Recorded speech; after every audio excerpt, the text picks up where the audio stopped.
Rajamani, studying in second year MPHW Dr. B.R. Ambedkar Vocational Junior College.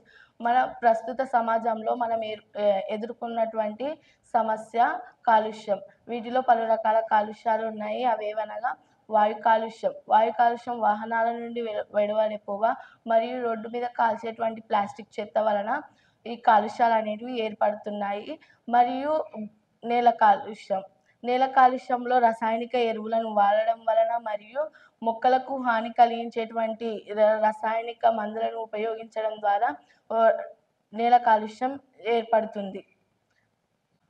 జల కాలుష్యం వలన skin allergy మరియు infections ఇలాంటి మొదలగు వ్యాధులు అనేవి సంభవిస్తాయి.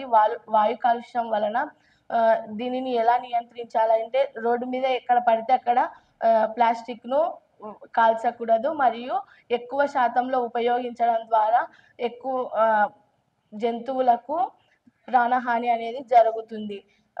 దీన్ని ఎలా నియంత్రించాలి అనంటే ప్లాస్టిక్ని వాడకుండా కాటన్ సంచులను ఉపయోగించాలి. ఎలక్ట్రానిక్ స్కూటర్లను కూడా ఉపయోగించాలి. దీని వలన వాయు కాలుష్యాన్ని నివారించవచ్చు. దీనివల్ల దుష్ప్రభావాలు చాలా ఉన్నాయి.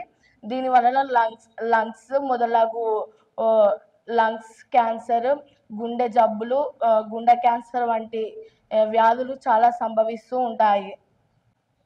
చెట్లను నరకవద్దు, మానవ మనుగడని కాపాడండి. ఇంతటితో